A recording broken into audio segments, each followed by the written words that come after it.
اور پاکستان کے پاس یوریا کے 3 بڑے پلانٹ ہیں، لیکن آپ نے کیا کیا کہ یوریا جی وہ اب شارٹ ہے. اب نون لیگ کے دور حکومت میں بھی شارٹ ہے. بھائی وہ یوریا کہاں جا رہا ہے؟ ٹھیک ہے، مطلب یہ ہے کہ گندم کی آپ کو شارٹیج ہوگی یوریا جہاں بھی جائے، کیونکہ یوریا لگے گا نہیں تو گندم لازمی بات پیداوار پہ اثر پڑے گا، پیداوار پہ اثر پڑے گا تو آپ کو ملے گی کیا؟ اب آپ کو جو ڈالر آئیں گے وہ بیک چلے جائیں گے. کیا آپ نے گندم خریدنی ہے، کچھ آپ نے آئل خریدنا ہے، اور کچھ آپ نے قرضہ دینا ہے، واپس ڈالر چلے جائیں گے. اب ڈالر کو بچانے کا ایک ہی راستہ ہے، اور وہ یہ ہے کہ آپ اپنے ملک میں انڈسٹری لے کر آئیں، آپ اپنے ملک میں سرمایہ لے کر آئیں. اور یار اگر کوئی سرمایہ دار بیرونی ملک سے آنے کو تیار نہیں ہے تو آپ تھوڑا سا اپنے ملک کے اندر سر جوڑ کر بیٹھ جائیں. آپ کے ملک کے اندر بھی اتنی طاقت اور آپ کے پاس اتنا انفراسٹرکچر موجود ہے کہ آپ جو خریداری کے لیے باہر ڈالر کی لے کر باہر خریداری کے لیے جاتے ہیں وہ ڈالر کی بجائے روپے میں بھی ہو سکتی ہے اور ممکن ہے.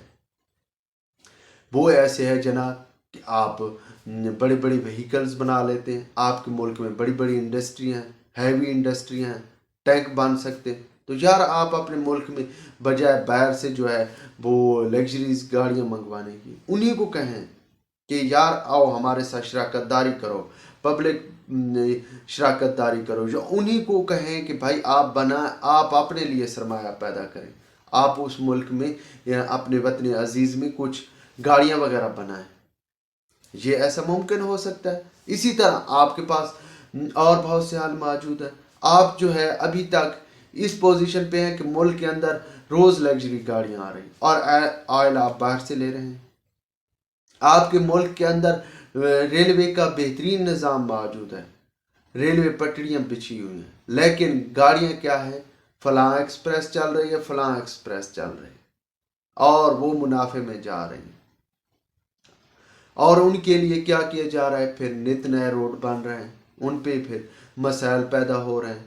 اب ریلوے کا بہت جدید خوبصورت نظام ہے، سیف نظام ہے، لیکن اس پہ توجہ دینے کی بجائے آپ ادھر چلے جاتے ہیں. آپ نے میٹرو بنا لی، اورنج بنا لی، ٹھیک ہے وہ اپنی ضرورت کے تحت ہیں کہ وہ آسان سفر ہے، جیسے آپ نے لاہور میں میٹرو یا اورنج بنائی، لیکن کیا اس کے بنانے سے کتنے لوگوں کو فائدہ ہوا؟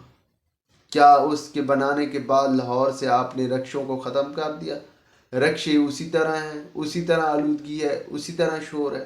تو یہ تو ممکن نہیں ہے کہ آپ جو کام کر رہے ہیں وہ الٹی ہوتا جا رہا ہے.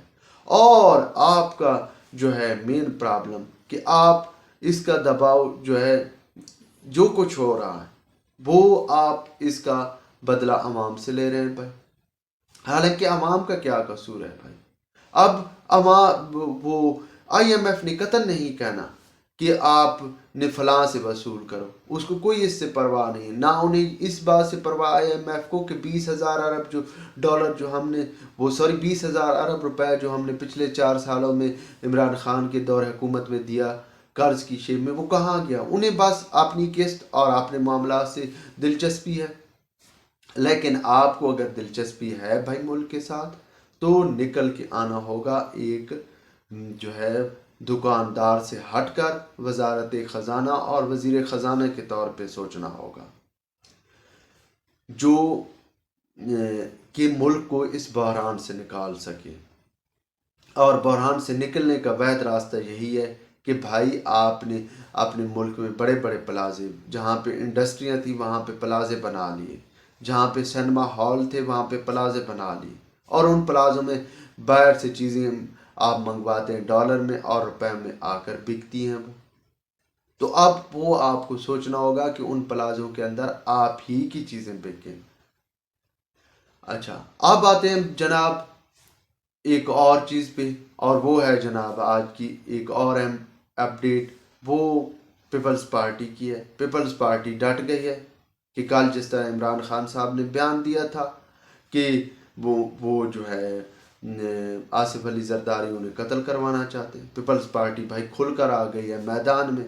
اور آج خلاف توقع جو ہے عمران خان صاحب خاموش رہے، صرف ایک ٹویٹ آیا، آج کوئی پریس کانفرنس یا اس طرح کی ابھی تک کوئی ایسی چیز ان کی طرف سے نہ آئی، نہ کوئی ویڈیو لنک خطاب آیا ہے.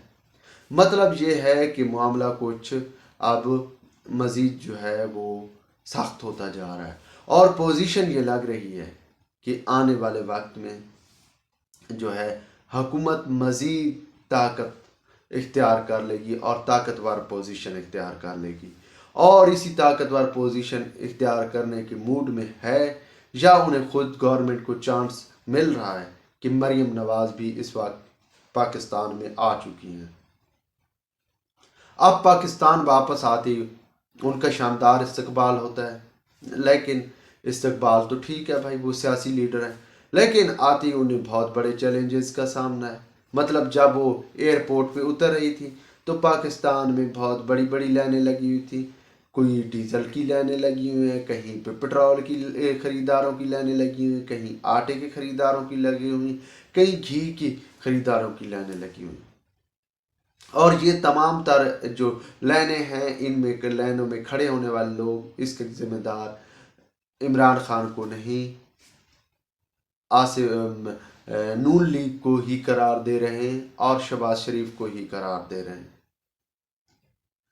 اور جس طرح رات کو جو ہے اسحاق ڈار صاحب نے وہ مناظرے کا چیلنج دیا کہ وہ آ کے میرے ساتھ براہ راست جو ہے میڈیا ٹاک کر لیں، تو اس کے بعد پھر ایک بحث کھل کر آ گئی ہے کہ بھائی وزارت خزانہ کا جو کام ہے کہ وہ میڈیا ٹاک یا وہ بحثیں نہیں کرتے، وہ معاملے کا حل پیش کرتے، وہ معاملے کا جو ہے اس کا بجٹ تیار کرتے ہیں اور بجٹ کے مطابق پھر اس پہ امپلیمنٹ کرواتے ہیں۔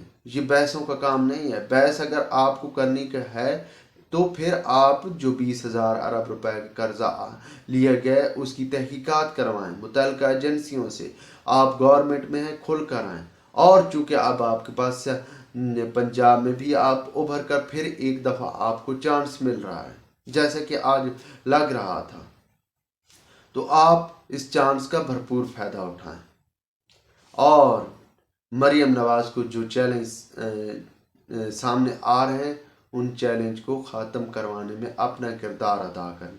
اور اس کے ساتھ ساتھ ویورز کہ جو ایک نون لیگ کے حوالے سے بعض یا اندرون خانہ یا کچھ پس پردہ حقائق چل رہے تھے کہ معاملہ کچھ دیگر گوں ہیں ان کے درمیان، وہ مریم نواز کی واپسی کے بعد ہی معاملات ایسے کچھ نہیں ہیں۔ نون لیگ ابھی تک یکجان کھڑی ہے مکمل طور پر، اور کیا ہے کہ جو لوگ اسحاق ڈار پہ تنقید کر رہے تھے وہ ان باتوں کو اب کہہ رہے ہیں کہ نہیں ہم نے ایسے نہیں ایسے کہا تھا۔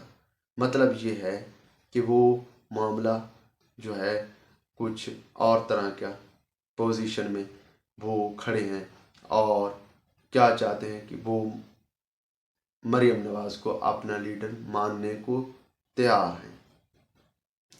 ویورز اب تک کے لیے اتنا ہی کافی۔ اگر ویلاگ پسند آئے تو لائک اور شیئر ضرور کیجیے گا۔ خدا حافظ۔